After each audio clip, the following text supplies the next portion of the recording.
so much GH na ashe for many egusu amushe na musumfo na ma obusu na sabre majimedra na mo amunim sensem bi abidi yensa no edisi ade asomonti na matnase na video bi trendy on social media beka yensa no na video yi emu no eyeye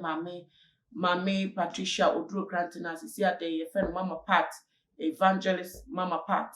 na tese wo mu a wo ye asori atese mpai boss kese bi ekoso na ebram paye no ekoso no video no emu no na tese wokura hanky fite bi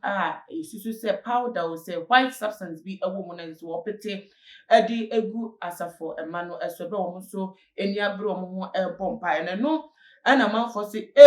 ye kan yo enu ana ya be yo na tese wo mo pa tese akomo a na owo mu na sabre ne different na Agradaa no nyama bi a na oyiso e wa akomo no anu abi no aye ho transfer wode aba eye Christosum mu evangelist no emu atese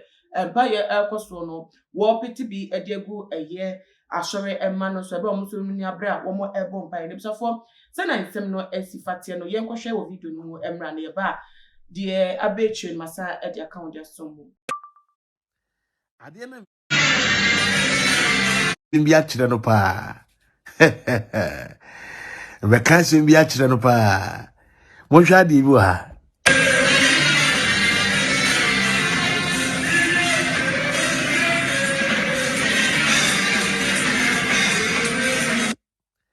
ade na mi yi kire wo no abosom kra wo bible ade wo handkerchief num ena oyi ade na ode ne safefam saare wie na ohuye opeteye enti no ebegu omoso eti obi bi owo bi ya na obeda na ujimifo de obeka bia bedi nachi wo de mo hwa Agradaa ansa na mo hwa ade a opeso ye mo hwa ade bi mo hwe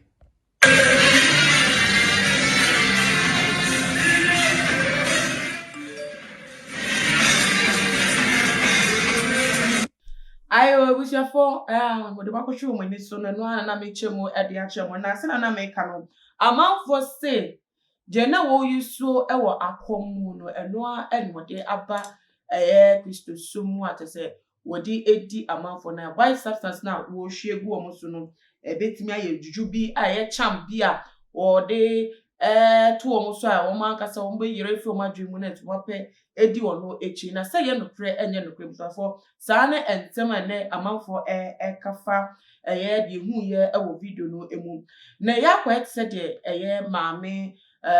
Agradaa na sisi evangelist Mama Pat no de obeye bia no amanfo wo mu asechre wo mu entiase a wo mu enya no se ne papa mu ye ne boni mu ntie se ade ye ntimi nyina ensi bi se ne boni kwan so ana ne papa kwan so age ono ankasa be inu ano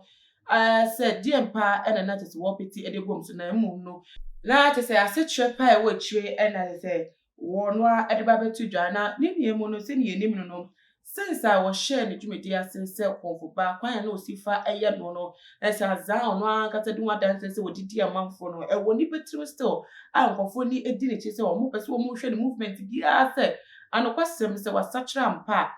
na wono so no ye ne sacha ye chi no so nyema ba ko mienu bi wo ha na tese bra na wo akomo oye anan so da so eye atese no no ye se obi beka no na wabayi ensema no enchimo de ba mpotwa de nemu no still na no ko ba se wo ye Facebook live out me se bi da so wo no ye nsema amafo dina so se no kra kire se won sacha ye ene bie mu so no kwan ya osifa sacha ye andi nenu ndi nansa na tese wo lanchi asori na se wo kire se obelanchi asori na bie mu so no ye service tese wo bompa ye deliverance ne healing na amanfo nkomhye nyan ne mo bi o say wo ye evangelist no na tese hono so kakra na kira amanfo adwen so ntwenunti ana nipeni edi ne cha de o ye bia no pemu entiase a ene video yi abetodwa wo mo kira sese radio akomu nyume na ya kasa ya sitine mu no tete amamre mu se ye hu se wo bi de powder piti obi so a entiase wo mu a ye se akom ya de ya ntine se wo na ye mini ya amanfo derive fi video ni mu efi se de wo ye no akom enuma en wo to aso wo Christosum na se ye nim no so de and some koba fan who said ya onya on kana no entum fa ho da bi oye den a betwagu na so no otibi nkwa de a oba be yi ho ano nti ye hwen ahwe nim se ensem ya aba abonti oba be yi ho ano se eye no krese wo to akomadwuma so ana se die mpa na wo ye powder no eye powder ben sencheni ben na wo hwe nim se be fi mu aba anampo na kwanche no infa ne fi ono aka se betima be twem na ese yehu entiase ewo mu na ese yetimi ade aso fi na be sisi abdam na wo kasa de dodo na se akom enyuma na ana woto aso a wodidi na safo ma no wo nso wo mo mpa adisue hunu ntemti no wo nso mo ani abre wo bo mpa yo mo hunu de ekọ ebisafo Ghana ha yedi masem county senchemu ndi ama se ya ana be kono so mo wo asafinu mu mo ne na eso mo so wo nso de mo pe hunu ana mo de eche de akosan se yesi de ni hunu ana de se akomagide nti wo mo de mo hunu a mo agye di wo no ho ntro mo de to na mo de akọ aso nti se de be di wo mo bia no wo mo pemu ana mo de akọ nti ye mfa ndi wo mo e wo sa akwan no eso ebisafo sene nsem na ba ne dia kodru ena me de abeso mo o mo agye nche bia ba mo ja na fa your comment section on the first me na bi no share video way on all the social media platforms na follow too much gh on Instagram, Twitter so @too_much_gh _ Facebook @too_much_gh me din de na ama osu amakram.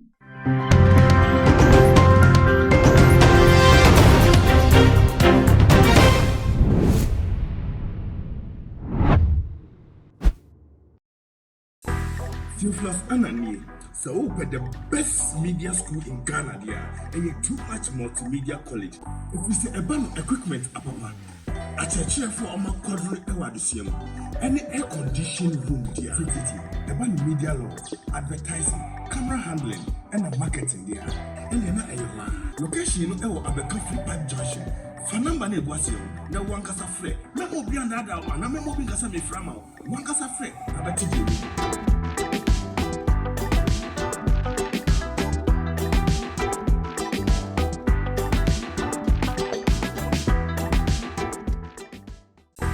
Theophilus Anani, so open the best media school in Ghana there, and a Too Much Multimedia College. If we say a band equipment apapa, a chair for a quadri ewadisium,